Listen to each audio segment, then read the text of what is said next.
வணக்கம். சென்ற வாரம் சென்னை 16, அதாவது செயின்ட் தாமஸ் மவுண்ட்டுடைய பழைய வரலாறு, அதாவது 7வது 8வது நூற்றாண்டிலிருந்து 16வது 17வது நூற்றாண்டு வரையில் என்ன வரலாறு அப்படிங்கிறத பார்த்தோம். இந்த எபிசோடில் செயின்ட் தாமஸ் மவுண்ட்டுடைய இராணுவ வரலாறு என்ன அப்படிங்கிறத பார்க்க போகிறோம். இந்த செயின்ட் தாமஸ் மவுண்ட் பல்லாவரம் பகுதி ஒரு பெரிய இராணுவ முகாமாக ஆங்கிலேயர்கள் காலத்தில் இருந்தது. அதிலேருந்து தான் இப்போவும் இருக்கிற செயின்ட் தாமஸ் மவுண்ட் பகுதியோட வடிவமைப்பு தொடங்கியது. அதனால் இந்த பகுதியோட வரலாறு என்னங்கிறத தெரிஞ்சுக்கிறதுக்கு அந்த காலத்தில் என்ன நடந்தது அப்படிங்கிறத பார்க்கணும். வாங்க, 18வது 19வது நூற்றாண்டில் செயின்ட் தாமஸ் மவுண்ட் எப்படி இருந்தது அப்படிங்கிறத பார்க்கலாம்.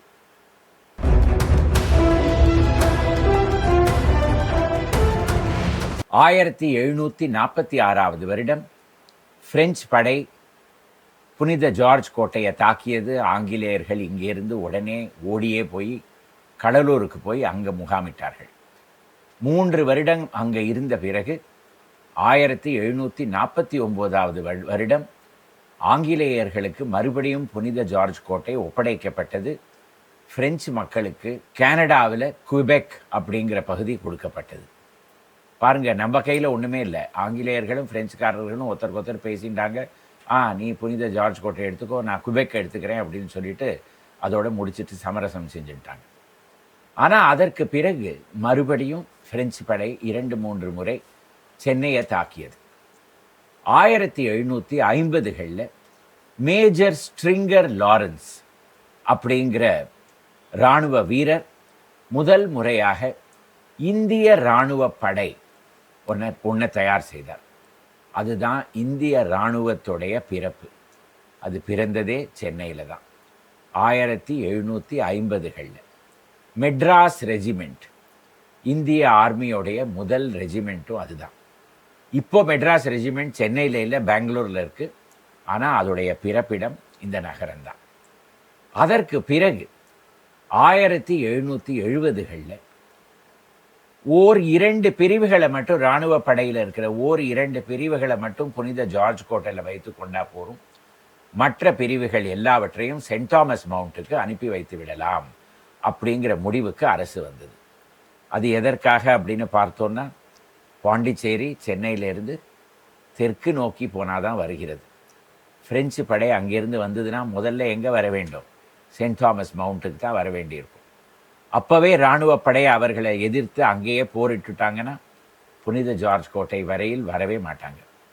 அதனால் ஒரு பெரிய இராணுவ படை முகாம் செயின்ட் தாமஸ் மவுண்டில் தயார் செஞ்சாங்க.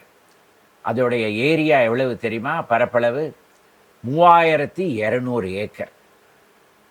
Pallavaram, Saint Thomas mount, Alandur, இப்போ இருக்கிற இந்த பகுதிகள் எல்லாமே சேர்ந்து ஒரு பெரிய கேன்டன்மெண்ட்டாக தயார் செய்தாங்க. இராணுவ வரலாறில் இந்தியாவுடைய முதல் கேன்டன்மெண்ட் வங்காளத்தில் இருக்கிற பாரக்பூர் அப்படின்னு சொல்கிறாங்க. ஆனால் அதற்கும் முன்னாடி 1770களுடைய தொடக்கத்திலேயே செயின்ட் தாமஸ் மவுண்ட் கேன்டன்மெண்ட் வந்துவிட்டது. ஆனால் அதற்கு ஒரு கேன்டன்மெண்ட் போர்டு அப்படிங்கிற அங்கீகாரம் 1774வது வருடத்தில் தான் கொடுக்கப்பட்டது. அதனால இது இந்தியாவுடைய 2வது கேன்டன்மெண்ட் போர்டு. இந்த 3200 ஏக்கர் பரப்பளவில் இருந்த அந்த கேன்டன்மெண்ட் போர்டில் 3 பரேட் கிரவுண்ட்ஸ். ஒரு பரேட் கிரவுண்ட் இருக்கிற இடம்தான் இப்போ OTA, ஆஃபீஸர்ஸ் ட்ரைனிங் அகாடமி. மற்றொரு பரேட் கிரவுண்ட் இருக்கிற இடம்தான் இப்போ இருக்கிற மொஹிதே ஸ்டேடியம். 3வது பரேட் கிரவுண்ட் இருந்தது ஆலந்தூர் பகுதியில். இதை தவிர இராணுவ அதிகாரிகளுக்கெல்லாம் இல்லங்கள் கட்டப்பட்டன. 18வது நூற்றாண்டில் இப்போ இருக்கிற GST ரோடு, அதோடைய 2 புறங்கள்லேயும் பெரிய பெரிய பங்களாக்கள். முதல்ல 8 பங்களாக்கள், அதற்கு பிறகு 16 பங்களாக்கள், கடைசியில் 24 பங்களாக்கள் கட்டப்பட்டன. இப்போவும் நீங்கள் அந்த பகுதிக்கு போனீங்கன்னா இடிந்த நிலையில் சில பழைய பெரிய பெரிய பங்களாக்களை பார்க்கலாம். அதில் ஒன்று ஆஃபீஸர்ஸ் ட்ரைனிங் அகாடமிக்குள்ளேயே ரெஜிமெண்டல் ஆஃபீஸர்ஸ் மெஸ்ஸாக மாறிவிட்டது. மற்றொன்று ஹோட்டல் ராடிசனுக்கு பக்கத்திலேயே மிக இடிந்த நிலைமையில் இன்னமும் அப்படியே இருக்கு. இதை தவிர இவ்வளவு பெரிய ஒரு கேன்டன்மெண்ட் இந்த பகுதிக்கு வந்ததுன்னா அவங்களுக்கு குடிக்கிறதுக்கு நீர் வேணுமே. அதனால கிணறுகள் வெட்டப்பட்டன. அந்த கிணறெல்லாம் எந்த இடத்துல இருந்ததுன்னு பார்த்தோம்னா 7 Wells street, Saint Thomas mount. George டவுனில் தான் 7 கிணறு இருக்கு. இந்த இடத்துல எப்படி 7 வெல்ஸ்? அதே மாதிரி எதுக்காக 7 கிணறு வெட்டினாங்க அப்படிங்கிறது தெரியல. ஆனால் முதல்ல 7 கிணறுகள் வெட்டப்பட்டன. அதற்கு பிறகு 19வது நூற்றாண்டு சான்றுகள் எல்லாம் பார்த்தோம்னா 16 கிணறு, 24 கிணறு இப்படியெல்லாம் இருந்திருக்கு. அந்த கிணறுல இருக்கிற தண்ணீருடைய எப்படி இருந்தது அந்த தண்ணீர் அப்படிங்கிறது டெஸ்ட் பரீட்சை செய்து கொண்டே இருந்தாங்க. ஏன்னா இராணுவ படையில் ஏதாவது வியாதி வந்துடுதுன்னா எல்லாருமே ஒரேடியாக மரணம் அடைந்து விடுவாங்க. அதனால பல ரிப்போர்ட்ஸ் இப்போவும் நம்மளால் சான்றுகளில் பார்க்க முடியும். 7 வெல் ஸ்ட்ரீட் ஒரு பக்கம் இருக்குது. அதே போல் செயின்ட் தாமஸ் மவுண்டில் பால் வெல் ஸ்ட்ரீட்னு ஒன்று இருக்குது. அது யார் அந்த பால் வெல், இல்லாட்டா பாலோட வெல்லா அப்படிங்கிறது நமக்கு தெரிய வருதில்லை. எப்படி அந்த பெயர் வந்ததும் அப்படிங்கிறதும் புரியறதில்லை. ஆனால் இராணுவத்தை மையமாக வைத்து இந்த பகுதியில் ஏராளமான தெருக்களும் சாலைகளும் பார்க்கலாம். உதாரணத்துக்கு நார்த் பரேட் ரோடு, அதே போல் பட் ரோடு. பட் ரோடுனா என்ன? அந்த காலத்தில் துப்பாக்கியை வச்சு பயிற்சி செய்வதற்காக பட்ஸ் இருந்த இடம். அதனால் அதற்கு பட் ரோடு அப்படின்னு பெயர். அதே போல் அசர்கானா அப்படின்னு ஒரு இடம் இருக்கு இங்கே. அது அஃப்சர்கானா, ஆஃபீஸர்ஸ் எல்லாம் இருந்த இடம். அதனால ஆஃபீஸர் கானா அப்படிங்கிறது உருதுவில் ஆஃபீஸருக்கு அஃப்சர், அது அஃப்சர் கானா அப்படிங்கிறதே அசர் கானா அப்படின்னு மாறி அசர் கானா அப்படின்னு கூட சில இடத்துல பார்க்கலாம்.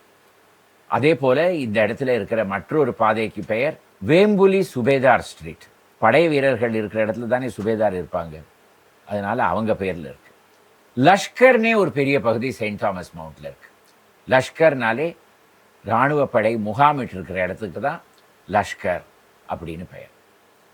அடுத்தது சில இராணுவ படை வீரர்களுடைய பெயரில் இருக்கிற தெருக்களையும் சாலைகளையும் பார்க்கலாம். உதாரணத்துக்கு நோபல் ஸ்ட்ரீட். இது ஆலந்தூருக்கும் மீனம்பாக்கத்துக்கும் நடுவில் இருக்கிற ஒரு சாலை. ஜான் நோபல் 19வது நூற்றாண்டில் குதிரைப்படைக்கு கமாண்டண்டாக இருந்து 1827வது வருடம் மரணமடைந்தார்.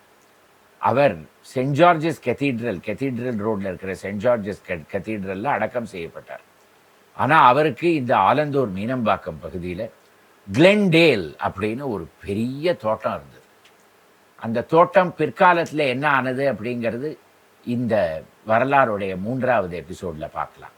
ஆனால் அவருடைய பெயரில் இருக்கிறது தான் அந்த நோபல் ஸ்ட்ரீட். அதே மாதிரி மாரிசன் 1, 2, 3, 4 இந்த மாதிரிலாம் தெருக்கள் பார்க்கலாம். Morrison street. மாரிசன் அப்படிங்கிறவரும் இந்த இடத்துல இராணுவப்படை அதிகாரியாக இருந்திருக்கார். அவருடைய இல்லத்தில் பணிபுரிந்திருந்தவர் தான் சாந்தியப்பன். இவருடைய தகப்பனார் பேர் பரங்கிமலை தானியப்பன். அதாவது செயின்ட் தாமஸ் மவுண்டில் இருந்த தானியப்பன் தான் இவருடைய தகப்பனார். சாந்தியப்பன் மாரிசனுடைய இல்லத்தில் வேலை செஞ்சிட்டு இருந்தார். ஒரு தடவை மாரிசன் எங்கேயோ குதிரையில் போகும்போது ஒரு கல் அவருடைய குதிரையோட காலில் இடறியது. திரும்பி வந்த உடனே குதிரைக்கும் உடல்நிலை சரியாக இல்லாமல் போய்விட்டது. மாரிசனுக்கும் ஜுரம் வந்தது. சாந்தியப்பன் அந்த கல்லை போய் கூர்ந்து பார்த்த உடனே அது ஒரு அம்மன் அப்படிங்கிறத தெரிஞ்சுண்டு இந்த மாரிசன் துரைக்கு உடல் நிலம் சரியாக போய்விட்டதுன்னா அந்த இடத்துல ஒரு கோவில் கட்டுறேன் அப்படின்னு வேண்டிட்டார். மாரிசன் சில நாட்களில் குணமடைந்து விட்டார். அதற்கு பிறகு அந்த இடத்துல ஒரு துலுக்கானத்து அம்மன் கோவில் கட்டப்பட்டது. இப்போவும் செயின்ட் தாமஸ் மவுண்டில் அந்த கோவில் இருக்குது. அங்கே உள்ளே போய் பார்த்தோன்னா சாந்தியப்பன் எப்படி இதற்காக வேண்டிட்டு இந்த கோவிலை கட்டினார் அப்படின்னு அவரே ஒரு கல்பேட்டை அந்த இடத்துல பதிச்சு வச்சுருக்கார். இதுதான் மாரிசன் அதே போல் சாந்தியப்பனுடைய வரலாறு. இதற்கு பிறகு இந்த இடத்துல சில்வர் ஸ்ட்ரீட் அப்படின்னு ஒரு பகுதி. இதனால் இராணுவப்படை இருக்கிறதுல மாதம் அவங்களுக்கு சம்பளம் கொடுப்பறதுக்காக வெள்ளி நாணய காசுகள்லாம் வைக்கிற இடம். அதனால தான் அதற்கு சில்வர் ஸ்ட்ரீட் அப்படின்னு பெயர். அடுத்தது பஜார் தெரு. அந்த காலத்தில் இந்திய படை இருந்த பகுதிகளெல்லாம் அவங்களுக்கு வேணுங்கிற அத்தனை பொருட்களும் விற்பதற்காக ஒரு பெரிய பஜார் வந்துவிடும். அதனால் இந்திய படை இருந்த இடத்துல பஜார் தெரு, அதே போல் இப்போவும் ஆலந்தூரில் இருக்கிற MKN road, Muthukumaraswamy Naicker road, அதோடைய பழைய பெயர் பெங்காலி பஜார் ரோடு. ஏன்னா அந்த காலத்தில் வங்காளத்திலிருந்து வந்த இராணுவ படை வீரர்களுக்கு அவங்களுடைய பொருட்கள் எல்லாம் விற்பனை செய்வதற்காகவே வந்த அந்த பஜார் அந்த இடத்துல இருந்தது. சென்ட் தாமஸ் மவுண்ட்டில் மிக பழமையாக இருந்த ஒரு சர்ச்சை பற்றி ஏற்கனவே முதல் எபிசோடில் சொல்லிட்டேன். ஆங்கிலேயர்கள் இந்த பகுதிக்கு வந்த பிறகு இந்த இராணுவ படை வீரர்களுக்காகவே ஒரு ஆஸ்பத்திரியும் கட்டப்பட்டது, மருத்துவமனை. அந்த ஓடிஏக்கு செல்கிற வழியில் இப்போவும் நீங்கள் பார்க்கலாம், அதோடைய பழைய வளைவு அப்படியே இருக்குது, ஹாஸ்பிட்டல் அப்படின்னு அதுக்கு மேலே எழுதியிருக்கும். ஆனால் அந்த இடத்துல இப்போ ஹாஸ்பிட்டல் இல்லை. ஹாஸ்பிட்டல் பின்னாடி எங்கேயோ ஒரு இடத்துல கொண்டு போய் வச்சுட்டாங்க இப்போ. ஆனால் ஒரு காலத்தில் அந்த இடத்துல தான் இருந்தது அப்படிங்கிறது நமக்கு தெரிய வருது. அடுத்தது, ஆங்கிலேயர்கள் இந்த இடத்துக்கு வந்த பிறகு அவங்களுடைய வழிபாட்டுக்காக சர்ச் தேவைப்படுமே. ஏன்னா செயின்ட் தாமஸ் மவுண்டில் இருக்கிற சர்ச் வந்து கத்தோலிக்க மதத்தில் கத்தோலிக்க முறையில் வழிபாடு செய்கிற சர்ச், இவங்களோ ப்ராட்டஸ்டன்ட்ஸ். அதனால் செயின்ட் தாமஸ் கேரிசன் சர்ச் அப்படிங்கிறது 1830களில் இந்த இடத்துல கட்டப்பட்டது. இப்போவும் அதே இடத்துல இருக்குது. அந்த சர்ச்சுக்கு மேலே இருந்த ஸ்தூபி பல அடிகள் உயரமாக இருந்து பிற்காலத்தில் இந்த இடத்துல மீனம்பாக்கம் ஏர்போர்ட் வந்த பொழுது அதை வந்து இடித்து கொஞ்சம் சிறிதாக ஆக்கிவிட்டாங்க. மிக அழகாக மிக அமைதியாக இருக்கிற ஒரு சர்ச். அதே போல் கிறித்துவ மதத்தில் மற்றொரு பிரிவு வெஸ்லேயன் பிரிவு, மெத்தடிஸ்ட் அப்படின்னு சொல்லுவோம். அந்த வெஸ்லேயன் பிரிவில் அவங்களோட வழிபாடுக்காக 1824 வருடம் மிஸ்ஸஸ் ஐசாக் அப்படிங்கிறவங்க செயின்ட் தாமஸ் மவுண்டில் இடம் கொடுத்த பிறகு அவங்களுக்காகவே தனியாக ஒரு சாப்பல் கட்டப்பட்டது. அதுதான் வெஸ்லேயன் இங்கிலீஷ் சாப்பல். வெஸ்லேயன் பிரிவிலேயே தமிழர்களும் இருந்தாங்க. அவங்களுக்கு 20வது நூற்றாண்டுடைய ஆரம்ப காலத்தில் வெஸ்லேயன் தமிழ் சாப்பலும் கட்டப்பட்டது. அதே போல் எல்லாராலையும் அந்த மலைக்கு மேலே ஏறி போய் கத்தோலிக்க மதத்தை பிரிவை சேர்ந்தவங்களால் வழிபாடு செய்ய முடியாது அப்படிங்கிறதுக்காக 19வது நூற்றாண்டிலேயே 1880களில் செயின்ட் பேட்ரிக்ஸ் சர்ச் அப்படின்னு ஒரு கத்தோலிக் சர்ச்சும் இந்த செயின்ட் தாமஸ் மவுண்ட் பகுதியில் கட்டப்பட்டது. அடுத்தது பள்ளிக்கூடங்கள். இந்த இடத்துல வரலாறு படைத்த சில பள்ளிக்கூடங்கள்லாம் இப்போவும் இருக்குது. அதோடைய கதை என்ன அப்படிங்கிறத பார்க்கலாம். முதல் பள்ளிக்கூடம் CSI saint Thomas Mount school 1864வது வருடம் திறந்து வைக்கப்பட்டது. அடுத்தது 1901வது வருடம் திறந்து வைக்கப்பட்ட செயின்ட் டாமினிக்ஸ் பள்ளிக்கூடம். இது பெண்களுக்காகவே திறந்து வைக்கப்பட்ட பள்ளிக்கூடம். இப்பொழுது அந்த பகுதியில் ஏராளமாக பள்ளிக்கூடங்கள்லாம் வந்துவிட்டன. ஏற்கனவே நான் சொன்ன மாதிரி இந்த செயின்ட் தாமஸ் மவுண்ட் பகுதியில் பெரிய பெரிய பங்களாக்கள்லாம் ஒரு காலத்தில் இருந்தது. அதில் இப்போது முக்கால்வாசி பங்களாக்களும் இல்லை அப்படின்னு நான் சொன்னேன். இராணுவ அதிகாரிகள்லாம் இருப்பதற்காக கட்டப்பட்ட பங்களாக்கள். சில காலத்தில் வந்து அதே பங்களாக்கள் சிறைச்சாலையாகவும் மாறி போய்விட்டன. அது என்ன கதை அப்படிங்கிறது நம்ம தெரிஞ்சுக்க வேண்டாமா? 18வது நூற்றாண்டில் 2-3 முறை பிரெஞ்சு படைகள் புனித ஜார்ஜ் கோட்டையை வந்து தாக்கிய பொழுது, ஒரு முறை 1750களில் காம்டே டி லாலி அப்படிங்கிறவருடைய அதிகாரத்தில் தான் ஒரு பெரிய படை வந்து முற்றுகையும் இட்டது புனித ஜார்ஜ் கோட்டையை. ஆனால் ஆங்கிலேயர்கள் அந்த படையை மீறி வெளியில் வந்து அவங்கள தோற்கடித்தாங்க. அப்போது காம்டே டி லாலி அப்புறம் அவருடன் சேர்ந்திருந்த சில பிரெஞ்சு அதிகாரிகள்லாம் கைது செய்யப்பட்டு அவங்கள வந்து இந்த இடத்துல கொண்டு வந்து இந்த பங்களாக்களில் வைத்திருந்தாங்க. அடுத்தது 1770களில் நடந்த ஒரு விசித்திரமான சம்பவம். அது என்னன்னு பார்த்தோன்னா, புனித ஜார்ஜ் கோட்டையில் ஆங்கில கவர்னர் ஜார்ஜ் பிகட் அப்படின்னு இருந்தார். அவருக்கு எதிராக அவருடைய ஆலோசக சபையே மாறி அவரை கைது செய்ய முடிவு செய்தது. அவர் ஏராளமாக லஞ்ச ஊழல்லாம் செய்திருந்தார் அப்படின்னு அவர் மேலே புகார் செய்யப்பட்டது. அவரை செயின்ட் தாமஸ் மவுண்ட்டுக்கு எடுத்து சென்று ஒரு பெரிய பங்களாவில் அவரை கைதியாக வைத்திருந்தாங்க. ஜார்ஜ் பிகட் அவர்கள் அது ஒரு கைதி என்று சொல்ல முடியாது, ஹவுஸ் அரெஸ்ட் அப்படின்னு சொல்லலாம். அதாவது அந்த பகுதியில் அவர் குதிரையில் எல்லா இடத்துக்கும் சென்று வரலாம், பக்கத்தில் இருக்கிறவங்க வீட்டுக்கெல்லாம் போய் விருந்துகள்லாம் போய் பங்கேற்று திரும்பி வரலாம். இப்படியெல்லாம் அவருக்கு சலுகைகள்லாம் கொடுக்கப்பட்டிருந்தது. அவருடைய ஆலோசக சபையும் கிழக்கிந்திய கம்பெனி இங்கிலாண்டில் இருந்த போர்டுக்கு வந்து கடிதம் எல்லாம் எழுதினது. ஜார்ஜ் பிகட்டும் இங்கேருந்து தன்னுடைய சார்பில் இங்கேருந்து மனுவெல்லாம் வைத்து புகாரெல்லாம் செய்து அவரும் வந்து கடிதங்கள்லாம் எழுதியிருந்தார். அந்த கடிதம் இங்கிலாந்துக்கு போய் சேருவதற்கு 18வது நூற்றாண்டில் 6 மாதம் நீடித்தது. அதற்குள்ளே இங்கே ஜார்ஜ் பிகட் திடீர்னு ஒரு நாள் மரணம் அடைந்து விட்டார்.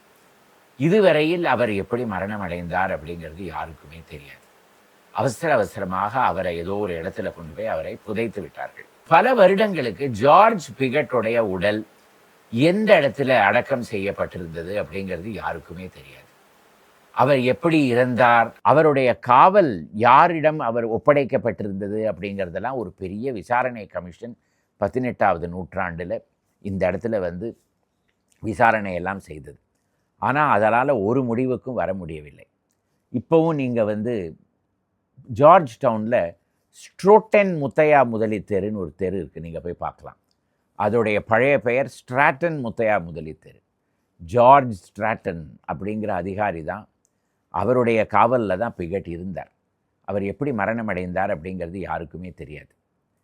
100 வருடங்களுக்கு பிகட்டுடைய உடல் எங்கே இருந்தது அப்படிங்கிறது தெரியவே இல்லை. கடைசியில் புனித ஜார்ஜ் கோட்டையில் இருக்கிற செயின்ட் மேரிஸ் சர்ச்சில் ஏதோ பழுது பார்த்து கொண்டிருந்த போது அந்த சர்ச்சோட தரையை தோண்டின போது அதிலிருந்து ஒரு உடல் வெளியில் வந்தது. ஒரு எலும்பு கூடு தான் வெளியில் வந்தது. அப்போது இது 19வது நூற்றாண்டில் அவர் பிகட் இறந்து 100 வருடங்களுக்கு பிறகு அப்போது ஆளுநராக இருந்தவர் Duke of Buckingham and Chandos. அவரிடம் இதை பற்றி சொன்னபோது அதுதான் பிகட்டுடைய உடல் அப்படின்னு அவர் சொல்லிட்டார். அது எப்படி அவருக்கு தெரிஞ்சிருக்குங்கிறது என்னை கேட்காதீங்க, ஆனால் அவர் சொன்னார். அதனால் இப்போது மறுபடியும் அவரை செயின்ட் மேரிஸ் சர்ச்சிலேயே அடக்கம் செய்து அதுக்கு மேலே ஒரு கல்லை வைத்து விட்டாங்க. ஆனால் அவர் எப்படி இறந்தார் அப்படிங்கிறது யாருக்குமே தெரியாது. அப்படிங்கிறதுனால அவருடைய பேரை அது மேலே வந்து பொறிக்கலை. இன் மெமோரியம் அப்படிங்கிற வார்த்தையை மட்டும் அந்த இடத்துல பொறித்து வைத்து அப்படியே அந்த கல் இருக்குது. இப்போவும் நீங்கள் வந்து புனித ஜார்ஜ் கோட்டையில் இருக்கிற செயின்ட் மேரிஸ் சர்ச்சுக்கு போய் பார்த்தீங்கன்னா அங்கே பிகட் அடக்கம் செய்யப்பட்ட இடத்தை பார்க்கலாம். ஆனால் பிகட் மரணம் அடைந்ததோ செயின்ட் தாமஸ் மவுண்டில் தான். செயின்ட் தாமஸ் மவுண்டில் இந்த மாதிரி பல வரலாறுகள் இருக்குது. ஆனால் இராணுவ வரலாறை பார்த்தோம். அடுத்தது நவீன கால வரலாறு என்ன அப்படிங்கிறத பார்க்க வேண்டாமா? அடுத்த எபிசோடில் செயின்ட் தாமஸ் மவுண்ட்டுடைய 20வது நூற்றாண்டு வரலாறை பார்க்கலாம். இந்த எபிசோடு உங்களுக்கு பிடித்திருந்ததுன்னா இதை லைக் செய்யவும், உங்கள் நண்பர்களுடன் பகிர்ந்து கொள்ளவும், இந்த சேனலுக்கு சப்ஸ்கிரைப் செய்யவும். மறுபடியும் அடுத்த வாரம் இதே போல் ஒரு புது எபிசோடுடன் வருகிறேன். வணக்கம்.